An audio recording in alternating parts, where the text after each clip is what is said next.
যে আল্লাহর নবীর যে উম্মত, যতক্ষণ পর্যন্ত এই উম্মত জান্নাতে না যাবে ততক্ষণ পর্যন্ত অন্য নবীর উম্মতেরা জান্নাতে যেতে পারবে না।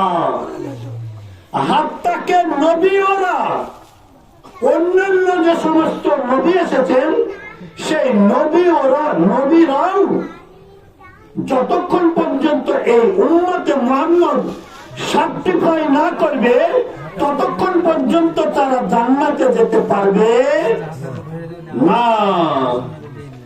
আল্লাহ নবীকে আবার পুনরায় জিজ্ঞাসা করলেন, ইয়া রাসূলুল্লাহ, ইয়া হাবিবাল্লাহ, আপনার আসার দুনিয়ার আগমন কবে? এসে 1500, 1000 বছর, 2000 বছর।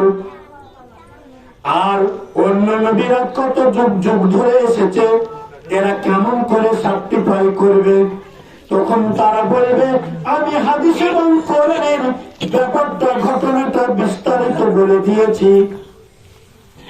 এই জন্য তারা কোরআন পড়ে জেনেছে। সেই জন্য অন্যান্য নবীরাও যখন অভিযোগ করবে, অন্যান্য তার কওমরা, তার দলেরা তাদের বিষয়ে বলবে যে আল্লাহ, এই নবী আমাদের কাছে দিনের দাওয়াত পৌঁছায় নাই, আমাদের কাছে ভালো বার্তা দেয় নাই। তখন আল্লাহ বলবেন, বান্দা তখন এই উম্মত সাক্ষী দেবে, ওগো আল্লাহ, এই উম্মতের কাছে প্রত্যেকটা নবীরা তার দাওয়াত পৌঁছে দিয়েছে, কিন্তু তার কওমরা তাকে মানে নাই। হে আল্লাহ, আমরা সাক্ষী দিচ্ছি এই উম্মত যে আমরা নবী পাক সাল্লাল্লাহু আলাইহি ওয়াসাল্লামের উম্মত সার্টিফাই করছি, ওকে তুমি জান্নাতে দিয়ে দাও। এই জন্য আমরা সার্টিফাই করে দিলাম, ও হবে জান্নাতে। বুঝতে পারলাম যে দুনিয়ায় বেশি বেঁচে থাকা ভালো না মরে যাওয়া ভালো, এটা আপনার আমার বুঝে আসলো। আল্লাহ রব্বুল ইজ্জত অন্য এক জায়গায় বলছেন, ফামান কানা ইয়ারজু লিকা রাব্বিহি ফালইআমাল আমালান সালিহান ওয়ালা ইউশরিক বিইবাদাতি রাব্বিহি আহাদা। সূরার নাম হচ্ছে সূরা কাহফ। আপনার পারা নাম্বার হচ্ছে 16।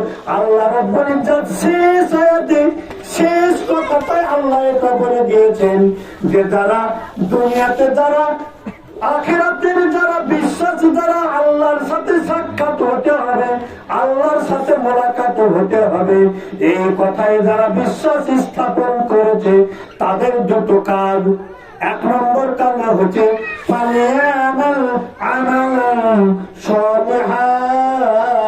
তাদের এক নম্বর কাজ হচ্ছে নেক কাজ করবে, নেক আমল করবে, সৎ আমল করবে। 2 নম্বর কাজ হচ্ছে ওয়ালা ইউশরিক বিইবাদাতি রাব্বিহি আহাদা। আর বান্দা তারা ইবাদতের মধ্যে জানে শিরিক মুক্ত ইবাদত হয়। তাই আপনারা আমরা দুনিয়ায় প্রতিটা কাজ যদি আমরা শিরিক মুক্ত হই, আপনার আমরা যদি কোনো কাজে ঠেকে যাই, কোনো কাজ করে যদি আটকাও পড়ে যাই, তাহলে আমরা বলি অমুক জনের কাছে চল, অমুক প্রধানের কাছে চল, অমুক মেম্বারের কাছে চল, তাওয়াক্কের কাছে চল, এই কাজ সমাধান হবে। কিন্তু আল্লাহ বলেন, বান্দা কারো দ্বারাই সমাধান হবে না, আমি যা করার সমাধান আমি করে দেব। বান্দা তুমি 2 রাকাত নামাজ পড়ো আর আমার কাছে দোয়া মাগো, দোয়া চেয়ে বলো, আল্লাহ এই কাজে আমি ঠেকে গেছি, আটকে গেছি, আল্লাহ তুমি সমাধান করে দাও। আল্লাহ বলেন, বান্দা তোর রাস্তা আমি খুলে দেব, সমস্ত বিষয়টা আমি হল করে দেব। হাতটাকে নবী পাক সাল্লাল্লাহু আলাইহি সাল্লামকে আল্লাহ পাক ধমকি দিয়ে বুঝাইতে চাইছেন, এবার নবী পাক সাল্লাল্লাহু আলাইহি সাল্লামকে ধমকি দিয়ে বলে বোঝাচ্ছেন, ফাদারনি ওয়াল মুকাদ্দিবিন ওয়াল নামাতি ওয়া মাইহিলহুম কলিলা।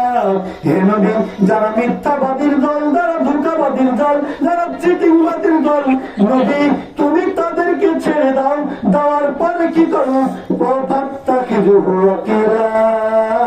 হে নবী, তুমি আমাকে উকিল বানাও, আর পৃথিবীর কোন ব্যক্তিকে উকিল ধরে লাভ নাই। আপনি যার কাকে উকিল ধরাবেন, যারকে উকিল মানবেন, সে দেখেন যার নিজেই পথভ্রষ্ট, নিজেই ঠিক নাই। যে নিজে ঠিক নাই, সে অপরকে কি করে রাস্তা দেখাবে বলেন? আপনারা আমরা বলি যে নিজে ঠিক নাই, সে অপরকে কেমন করে আলো দিতে পারে?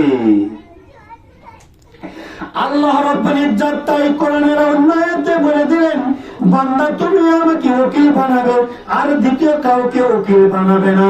এবার বান্দা তুমি একটা জিনিস তোমার মেমোরিতে রাখবে, বান্দা তুমি এটা লিখতে হবে।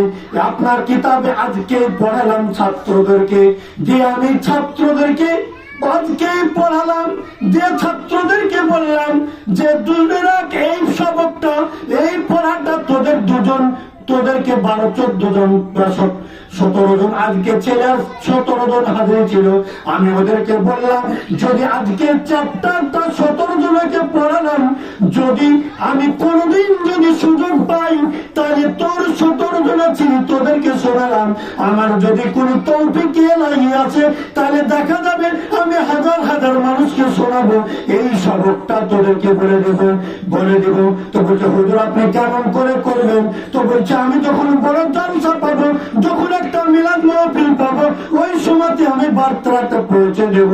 শাহ সেকান্দার বাদশাকে বলছেন, একজন জিজ্ঞাসা করছেন যে হে সেকান্দার তুমি বলো, যে মরণের টাইমে জিজ্ঞাসা করলো, সেকান্দার তুমি বলো, এই দুনিয়ার অল্প সময় মানে এত কেমন করে তুমি দুনিয়াটাকে তুমি কব্জা করে নিলে, কেমন করে দুনিয়াটাকে তুমি তাবে বানিয়ে নিলে, দুনিয়াটাকে কেমন করে তুমি পরাজয় করে দিয়েছো। দিয়ে সেকান্দার তুমি বলো, মরণের সময়তে বললেন, বলো দুনিয়াটাকে তুমি কেমন করে কব্জা করেছো, আর কেমন করে তুমি তাবে করেছো। তো তিনি বললেন, আচ্ছা চলো মুখে চলো, অসুবিধা নাই, যাই বা হোক। তো তিনি বললেন যে আমি দুটো জিনিসকে কখনোই ভুলি নাই, দুটো জিনিস আমি কোন দিনের জন্য 1 সেকেন্ডের মতো আমি ভুলি না। 1 নম্বর হচ্ছে আল্লাহ তাআলাকে আমি কোনদিন ভুলি নাই। 1 নম্বর হচ্ছে আমি আল্লাহ তাআলাকে কোনদিন ভুলে যাই নাই। এই কারণে আল্লাহ রাব্বুল ইজ্জত আমাকে এত বড় মাকাম দিয়েছে, এত বড় স্টেজ দান করেছে। 1 নম্বর হচ্ছে আমি আল্লাহ তাআলাকে কোনদিনের জন্য ভুলি না। আর 2 নম্বর হচ্ছে আমি মৃত্যুকে কোনদিন ভুলি নাই। মৃত্যুকে আমি সবসময় অন্তরে রেখে দিয়েছি, প্রতি মুহূর্তে আমি মৃত্যুকে স্মরণ করি। এই মৃত্যুকে স্মরণ করে নিয়ে পরে আমি দুটোই কারণে আমি আল্লাহ পাক আমাকে এত দুনিয়াতে এনজয় করার তৌফিক দান করেছেন। তাই করে বলছেন, এই মিছে দুনিয়ায় তুমি থাকবা কতদিন, এই মিছে দুনিয়ায় তুমি থাকবা কতদিন, হঠাৎ করে উঠবে বেজে চলে যাওয়ার দিন, এই মিছে দুনিয়ায় তুমি থাকবা কতদিন, এ দুনিয়ার মিছে মায়ায় আছো তুমি ডুবে।